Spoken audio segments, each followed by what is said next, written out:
Baik, Assalamualaikum warahmatullahi wabarakatuh. Pada rekan-rekan mahasiswa, mahasiswi, program studi promosi kesehatan, Poltekkes Kemenkes Bengkulu, dimanapun Anda berada.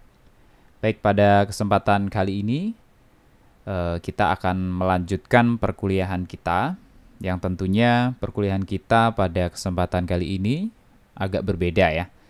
Seperti biasanya kita kuliah menggunakan metode Synchronouse. Biasanya kita menggunakan salah satu aplikasi video conference untuk melaksanakan perkuliahan kita. Nah, pada kesempatan kali ini kita metode kuliahnya berbeda ya. Kita menggunakan metode asynchronous. Nah, dalam hal ini saya memilih YouTube sebagai platform untuk pembelajaran asynchronous tersebut. Nah, pembelajaran pada hari ini adalah pembelajaran kita yang pertama pasca UTS. Jadi sebelum masuk ke materi inti tentang materi-materi apa saja yang akan kita pelajari, yang akan kita explore selama kurang lebih setengah semester ini atau pasca UTS ini, tentunya harus ada evaluasi-evaluasi terlebih dahulu ya, supaya Anda tahu gitu ya, berkaitan dengan apa yang sudah kita lalui selama kurang lebih setengah semester yang lalu atau sebelum UTS yang lalu. Nah, karena perkuliahan kita pada hari ini dan mungkin beberapa waktu ke depan ketika perkuliahannya berlangsung secara asinkronus, nanti akan tetap saya gunakan platform YouTube ya sebagai pembelajaran berbasis asinkronus ini. Nah, maka rule of the game-nya ini sedikit harus saya rubah. Ya, kita nggak bisa mengikuti rule of the game gaya lama seperti menggunakan video conference sebelumnya ya, karena beda platform gitu kan. Nah, rule of the game-nya adalah absensi itu harus dilakukan menggunakan fitur chat. Ya, fitur chat itu ada biasanya di sebelah kanan video ini gitu ya. Kalau Anda sedang menghadap layar komputer atau laptop Anda itu ada di sebelah kanan. Ya. Nah, kalau nggak muncul, ya tinggal dimunculkan aja di show chat. Nah, atau yang sudah absen nanti mau meng-hide, tinggal klik saja hide chatnya gitu ya. Nah, absensi itu dilakukan menggunakan fitur chat dengan format nama kelas Anda dulu ya, kelas underscore nama, kemudian underscore NPM Anda. Ya, jadi formatnya baku, jangan Anda buat format sendiri ya. Format kelas underscore nama Anda, kelas underscore nama dan juga NPM Anda. Yang ini ya. Nah, kemudian ini saya buat sebuah contoh, misalnya Anda berasal dari kelas A gitu. Berarti ya A, kemudian nama Anda, kemudian NPM Anda. And then enter gitu ya di akhir. Oke, absensi hanya bisa saya akui itu ketika Anda melakukan absensi pada pukul 13.00 sampai dengan 13.30. Ya, waktu ini atau spare waktu ini sudah menyesuaikan dengan toleransi waktu yang telah kita sepakati bersama ketika awal semester yang lalu. Ya, biasanya kalau pakai video conference kan ketika saya panggil orangnya Anda wajib jawab hadir gitu ya. Nah, sekarang metodenya agak sedikit berbeda. Jadi absensinya harus Anda perhatikan betul ya. Karena dimulai pada pukul 13 sampai dengan 13.30.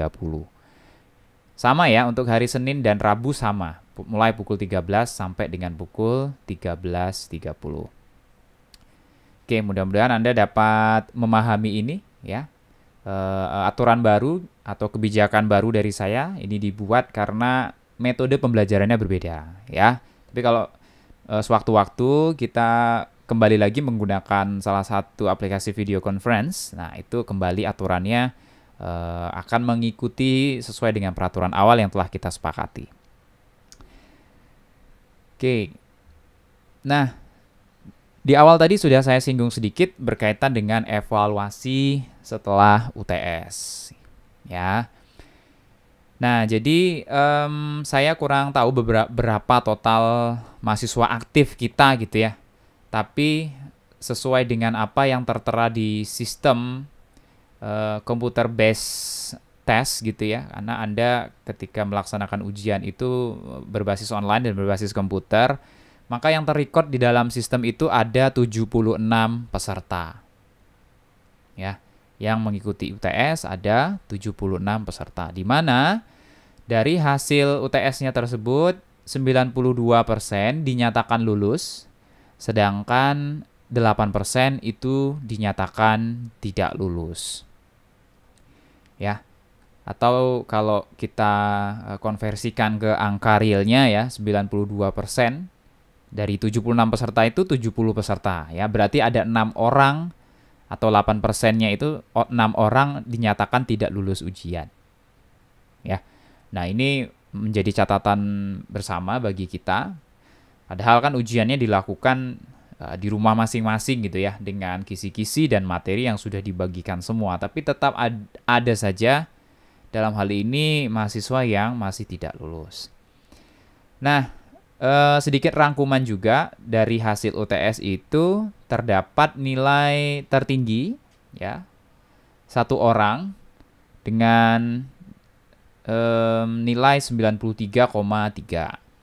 Sedangkan nilai terendahnya itu satu orang juga 21,6. Nah, dari hasil ujian itu didapatilah rata-rata untuk kelas A dan B ini digabung gitu ya. Rata-rata mendapatkan skor 64. Nah, gimana dengan hasil ini? Tentunya saya kurang puas ya dengan hasil seperti itu. Karena memang sebetulnya memang terjadi penurunan. Saya nggak mau ngomong penurunan kualitas gitu ya. Nah, ini ada penurunan tren penilaian gitu ya, atau hasil penilaian dari angkatan sebelumnya. Nah, kalau biasanya sebelumnya itu rata-ratanya hampir menyentuh angka 75 ke atas gitu ya. Tapi sekarang untuk pengembangan tahun ini itu rata-ratanya UTS-nya 64. Nah, ini harus kita evaluasi bersama ya, karena saya juga merupakan koordinator mata kuliah ini, jadi saya harus benar-benar mengevaluasi ini ada apa sehingga bisa terjadi penurunan pembelajaran gitu ya, atau penurunan kualitas pembelajaran di tahun ini. Nah, tapi karena angka 64 itu dinyatakan lulus ya sesuai dengan standar yang ada di Poltekkes ya, maka kesimpulannya capaian pembelajaran kita itu terpenuhi. Ya. Nah, kalau di bawah itu lebih khawatir lagi berarti saya. Nah, ini juga dari teman-teman pengelola juga menyampaikan pesan bahwasanya karena sekarang sedang ada Dies Natalis gitu ya, ada rangkaian acara Dies Natalis di Poltekkes, maka proses remedial itu agak terhambat. Nah, jadi 6 orang yang belum melaksanakan remedial nanti mungkin dalam pekan ini itu akan dilaksanakan remedial atau ujian susulannya, seperti itu. Oke, ini intermezzo saja berkaitan dengan evaluasi pembelajaran khususnya di poin UTS-nya. Nah, satu lagi evaluasi pembelajaran yang harus saya sampaikan adalah mengenai final project. Nah, final project ini juga merupakan sebuah penilaian yang cukup penting ya, karena berdasarkan kesepakatan rubrik-rubrik penilaian yang kita sudah sepakati sebelumnya. Final project ini kan cukup besar ya prosentasenya ya. Nah, kalau tidak salah itu 60% sendiri. Nah, nanti digabungkan antara final project sebelum UTS dan final project pasca UTS. Oke, khusus untuk final project majalah kesehatan. Nah, yang bagus ada apa? Ada ya. Tapi kalau boleh saya simpulkan ya, ini ternyata ada beberapa hal atau beberapa problem sehingga membuat final project yang Anda buat itu tidak maksimal. Apa misalnya? Misalnya, poin yang pertama, ya, hal-hal yang ada di sini gitu ya, itu sangat mempengaruhi penilaian. Nah, karena kan kita sebelumnya kan sudah bersepakat bahwasanya aturannya itu seperti ini gitu ya. Misalnya ada dari sisi layouting gitu, jarak spasinya, itu kan nggak boleh lebih dari 1,5 gitu kan. Ternyata masih ada aja itu yang jarak spasinya 2 gitu ya, atau lebih dari itu bahkan ada. Sama juga dengan ukuran huruf. Nah, ukuran huruf di artikel itu kan berapa? Ya 12 poin, tapi ada juga yang lebih dari itu. Ya, ada yang 14, 16 dan sebagainya. Ya, rubriknya juga ada yang kurang. Sedangkan kemarin kita sudah sepakat ada sekian rubrik wajib yang harus ada di majalah tersebut. Kemudian jumlah halamannya juga kurang. Ya, kita sepakat bahwasanya 20 halaman itu belum termasuk cover dan back cover. Tapi ternyata ada yang kurang dari itu gitu ya. Nah, intinya itu tidak sesuai dengan aturan. Ya, karena tidak sesuai aturan, maka poinnya atau penilaiannya dalam hal ini, mohon maaf itu harus saya kurangi gitu ya teman-teman. Nah, itu berkaitan dengan evaluasi yang pertama ya, tidak sesuai aturan. Nah, yang kedua, ini dari sisi covernya. Ya, kita sudah bahas cover ini berminggu-minggu gitu ya. Nah, saya udah bilang tuh dari awal bahwasanya cover itu sama seperti sebuah istilah gitu ya dalam bahasa Inggris, judge the book by its cover gitu. Nah, cover itu memang harus kita buat seperti itu sesuai dengan istilah itu ya, judge the book by its cover or judge a magazine by its cover gitu kan boleh juga. Nah, covernya ternyata banyak yang tidak mewakili isi atau konten majalahnya gitu. Maksudnya gimana Pak? Gini, misalnya ada covernya bagus gitu ya. Tapi kontennya tidak merepresentasikan dari isi covernya. Hanya covernya saja yang dibuat menarik, tapi isinya berantakan gitu. Ada. Ada juga yang covernya biasa-biasa aja, nggak menarik, tapi isinya bagus. Nah, idealnya adalah covernya bagus, nah isinya juga bagus. Nah, harapannya kemarin kan seperti itu. Ya. Nah, ini evaluasi. Ya, nggak apa-apa bagi kalian yang masih masuk dalam kategori yang saya sebutkan tadi. Oke, nggak apa-apa karena kita masih dalam tahap proses pembelajaran ya. Tapi nanti kalau Anda sudah profesional, sudah terjun ke dunia industri atau dunia kerja, nggak boleh ya ada hal-hal yang seperti itu tadi. Nah, untuk poin selanjutnya, poin 3, ada tahapan atau perencanaan sampai dengan produksi. Jadi tahapan perencanaan sampai produksi itu nggak konsisten. Berubah terus. Dari covernya, namanya berubah. Terus sampai ke visi misinya berubah juga. Ya, kemudian dari sisi yang lain-lain juga berubah. Jadi kalau saya lihat tugasnya, saya sandingkan gitu ya. Dari poin A, B, C, D, dan sampai dari penugasan A gitu ya, sampai dengan pengumpulan final project-nya, itu nggak konsisten. Ya berubah terus. Nah, ini ada apa? Nah, seharusnya lebih konsisten. Saya kan bilang boleh gitu ya ada perubahan, tapi perubahannya itu yang dikit-dikit saja. Wajar ya ketika dalam tahap produksi itu ada development atau pengembangan-pengembangan ide dari Anda. Tapi ide itu tidak merubah seluruh konten ya atau seluruh konsep dari majalah Anda. Nah, ada tuh kelompok-kelompok yang seperti itu ya. Jadi dari tahap perencanaan, kemudian tahap produksinya sampai dengan tahap pasca produksinya itu nggak konsisten gitu ya. Sehingga nanti juga akan mempengaruhi di proses penilaiannya. Ya, jadi runtun. Kalau boleh saya menilai itu ya saya harus menilai dari tahap awal sampai dengan tahap implementasinya ya, dari awal sampai akhir. Oke, lanjut. Nah, di poin 4 saya sempat mereview. Dalam artian saya sudah mereview gitu ya, sudah mereview dan sudah melakukan penilaian terhadap seluruh majalah Anda.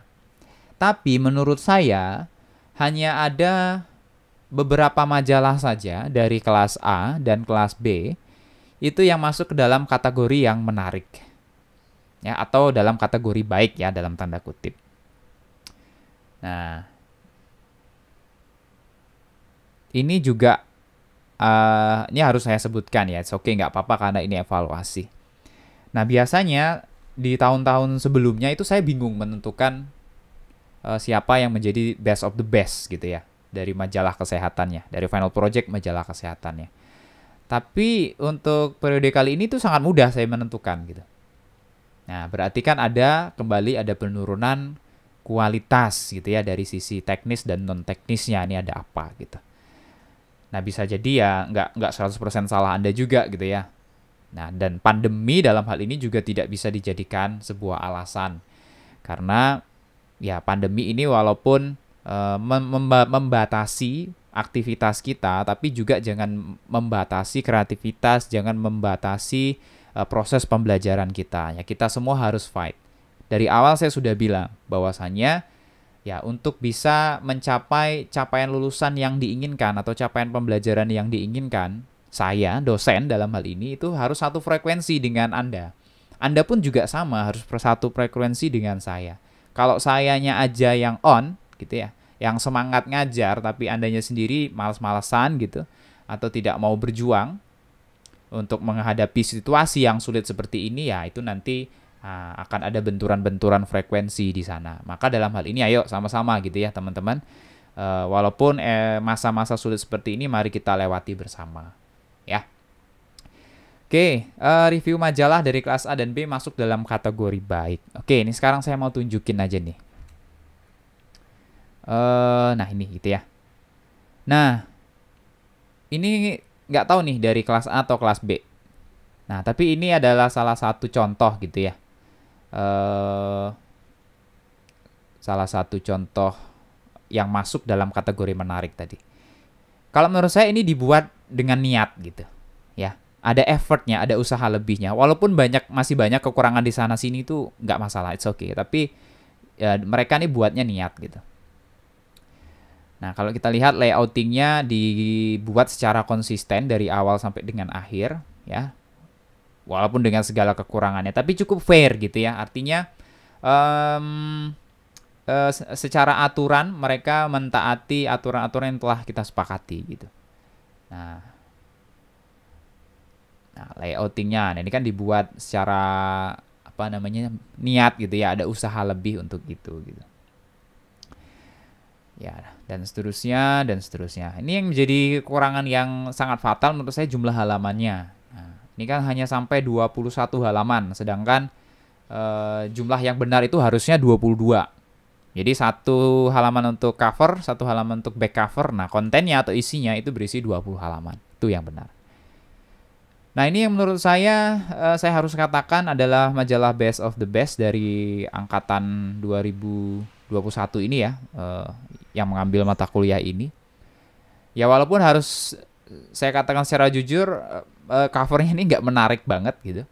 Bukan modelnya nggak menarik, tapi desainnya ya, maksudnya konteksnya adalah desainnya. Nah, desainnya nggak merepresentasikan banget judge the book by its cover gitu kan. Nah, tidak ada unsur AIDA yang sama-sama kita bahas dulu. Ya, attention, kemudian interest, desire, dan juga action. Kalau baca ini, kalau ini ketemu di jalan ya hanya lewat aja gitu kan. Nah, ini huruf-hurufnya banyak nih nggak keluar pewarnaannya. Harusnya kalau warnanya putih dikasih sedikit shadow atau diberikan sedikit background berwarna kontras dengan hurufnya, ini malah akan lebih baik gitu kan. Nah, ini masih juga ada kekurangan di sana sini untuk desain covernya. Nah, tapi untuk isinya ini juga dibuat secara niat gitu ya. Ada effortnya. Layoutingnya cukup baik ya. Dan juga penerapan dari beberapa rubriknya disampaikan secara jelas. Ini layoutingnya niat banget gitu kan. Nah, oke, nah jadi kesimpulannya seperti itu. Menurut saya majalah Wasentik ini merupakan representasi majalah Best of the Best dari angkatan Anda gitu ya. Oke. Nah, selanjutnya saya akan masuk kepada materi inti kita. Oke. Nah, materi kita pada periode yang lalu itu berkaitan dengan majalah kesehatan. Nah, kita nggak bahas lagi nih ya. Tentang majalah kesehatan kita udah nggak bahas lagi. Yang mau kita bahas selanjutnya adalah berkaitan dengan streaming. Ya, streaming. Streaming itu nanti akan ada 2 final project rekan-rekan ya. Yaitu Anda akan saya arahkan untuk membuat radio streaming. Yang kedua membuat video live streaming. Entah itu nanti bentuknya podcast ala-ala Om Deddy Corbuzier gitu ya. Dan beberapa referensi yang lainnya lah gitu. Nah, Anda harus bisa membuat media-media seperti itu. Kemudian di dalamnya nanti tentu Anda harus ada persiapan-persiapan yang tentunya harus Anda siapkan dari sekarang gitu ya. Nah, untuk buat radio streaming ya apa saja yang dibutuhkan. Kemudian untuk membuat video live streaming di platform tertentu juga apa yang mesti Anda siapkan gitu. Oke. Nah, tapi sebelumnya kenapa sih Pak Andang nih ngebet banget untuk membuat streaming? Ya, streaming ini merupakan materi baru ya. Jadi angkatan-angkatan sebelumnya itu belum saya berikan materi streaming. Kenapa? Ya karena zamannya belum kesana gitu. Bukan zamannya belum kesana.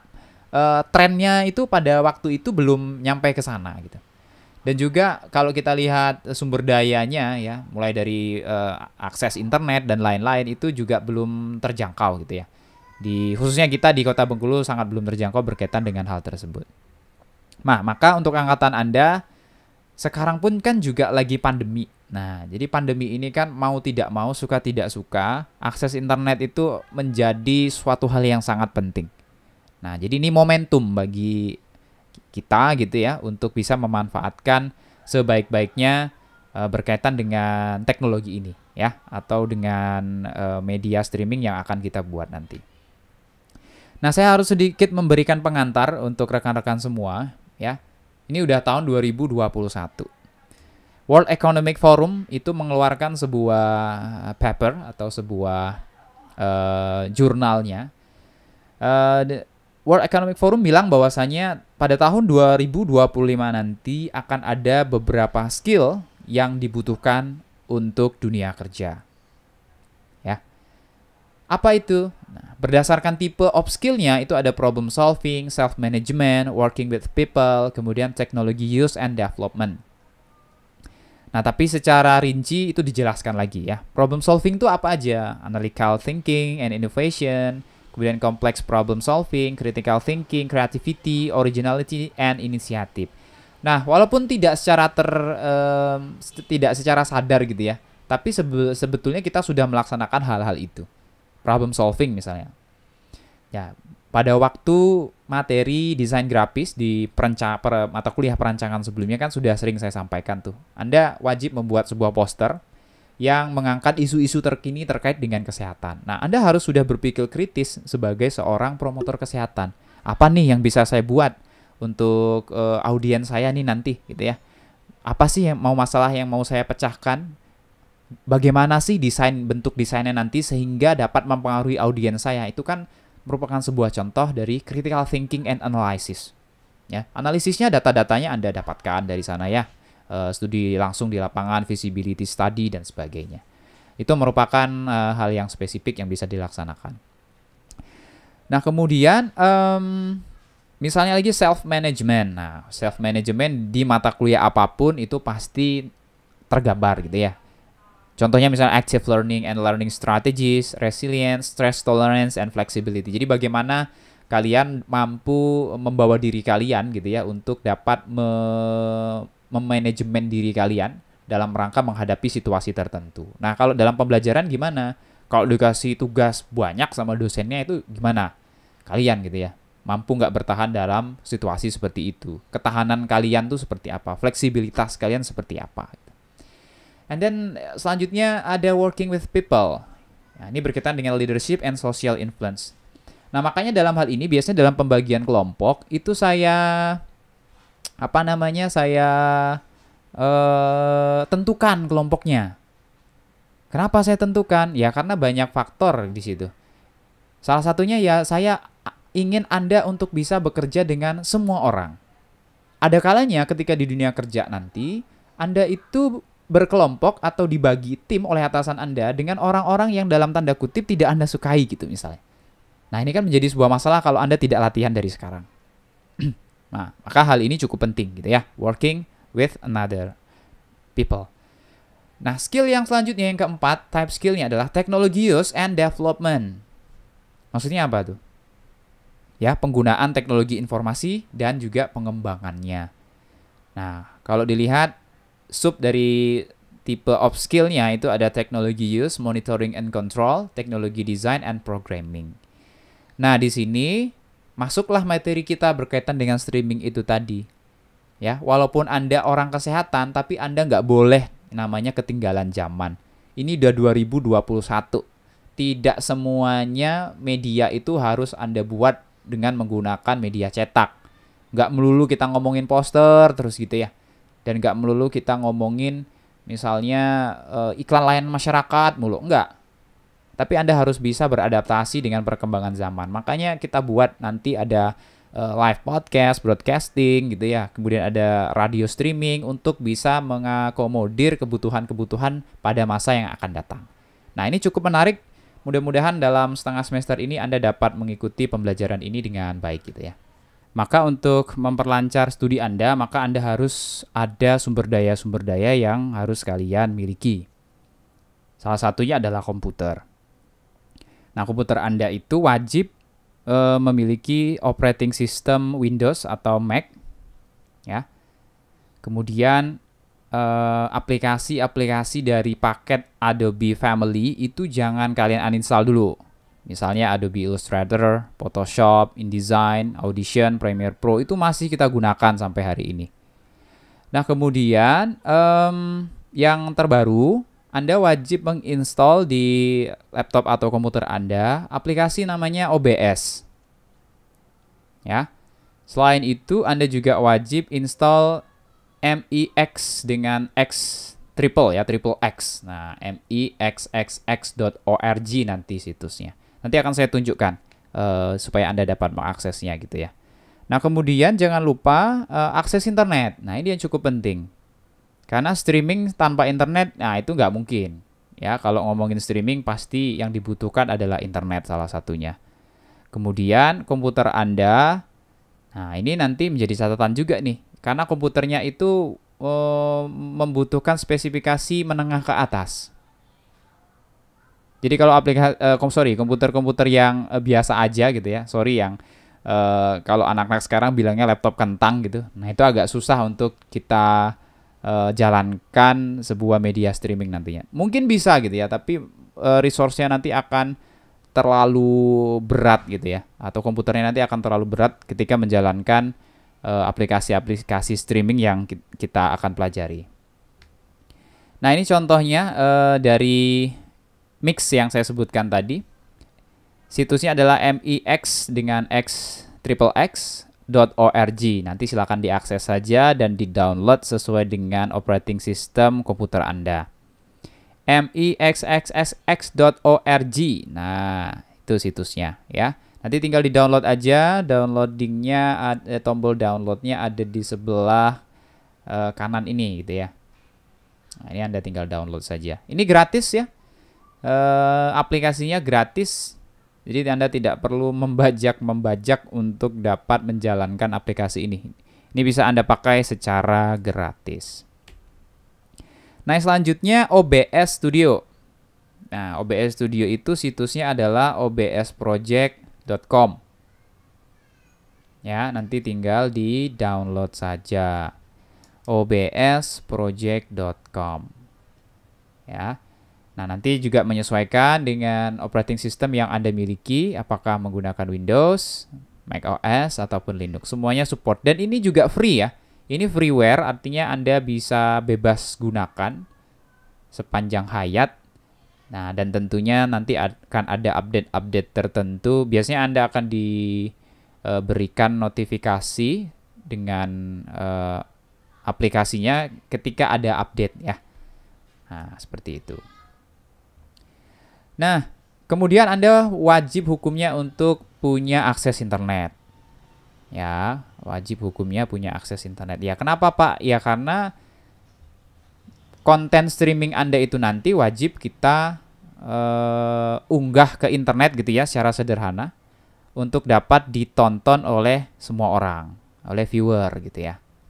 Nah, jadi nanti Anda entah itu menggunakan apa, nanti proses streamingnya entah hanya menggunakan komputer biasa gitu ya, atau hanya menggunakan laptop atau ditambah dengan aksesoris lain, misalnya ada mikrofonnya gitu ya, dan ada beberapa hal-hal yang lain gitu. Nah, kemudian Anda upload konten streaming kalian itu ke internet untuk dapat dilakukan proses live broadcasting sehingga nanti dapat dilihat oleh khalayak yang banyak. Nah, itu intinya kenapa internet sangat dibutuhkan di sini. Dan terakhir, komputer. Nah, komputer sebisa mungkin spesifikasinya nanti medium gitu ya. Nah, spesifikasi medium tuh kayak gimana Pak? Misalnya gini ya. Ini saya ambil referensi dari para YouTuber gitu ya, dan juga teman-teman yang aktif di dunia streaming, bahwasanya bilang kalau mau streaming ya paling tidak harus punya spesifikasi seperti ini ya. Prosesornya minimal Core i3 atau AMD Ryzen yang 3. Nah, ini sudah lebih dari cukup ya. Dengan RAM lebih dari 4 GB dan VGA-nya juga lebih dari 1 GB. Berarti direkomendasikan lebih ya. Kalau lebih dari itu kan bukan lebih dari sama dengan ya, tapi lebih dari gitu. Lebih dari 4, kemudian VGA-nya juga lebih dari 1. Nah, yang poin 4 harus punya free space di hard disk-nya atau di SSD-nya ya. Jadi diutamakan harus menggunakan SSD gitu supaya prosesnya tuh lebih cepat. Tapi it's okay, nggak apa-apa kalau kalian punya spesifikasi komputer yang di bawah ini gitu ya, spesifikasinya. Nanti akan kita coba saja. Nah, nanti kan kalian akan merasakan sendiri gitu ya, wah gimana nih, bisa nggak? Kalau bisa ya syukur, kalau nggak ya nggak apa-apa. Nanti kita akan coba nebeng gitu. Anda akan coba nebeng dengan teman seperjuangan ya, teman sekelasnya, untuk bisa belajar berkaitan dengan streaming ini. Nah, juga kabar gembira nih bagi Anda, karena biasanya kan projectnya kan secara individu gitu ya. Poster kemarin kan individu, walaupun audio kemarin juga individu, video ke kelompok, kemudian yang kemarin majalah tuh kelompok. Nah, tapi untuk radio dan live broadcasting nanti itu projectnya berkelompok. Nah, jadi jangan khawatir gitu ya. Bagi Anda yang mungkin resource-nya kurang, itu nanti bisa nebeng dengan rekan-rekan yang lain. Oke, terima kasih rekan-rekan. Mungkin ini adalah akhir dari pertemuan kita yang pertama. Jika Anda punya pertanyaan berkaitan dengan materi hari ini, silakan Anda bisa tanya di kolom komentar yang ada di YouTube ini, ya. Ataupun juga bisa Anda komunikasi dengan saya lewat hal-hal yang sudah kita sepakati sebelumnya, bisa lewat email ataupun bisa melalui WhatsApp. Terima kasih atas atensi dan perhatiannya. Saya cukupkan untuk pertemuan kita yang pertama. Kita akan ketemu lagi di pertemuan selanjutnya masih menggunakan platform yang sama ya. Kita pertemuan kedua masih menggunakan YouTube untuk proses perkuliahan kita. Ya. Terima kasih atas perhatiannya sekali lagi. Saya akhiri. Wassalamualaikum warahmatullahi wabarakatuh.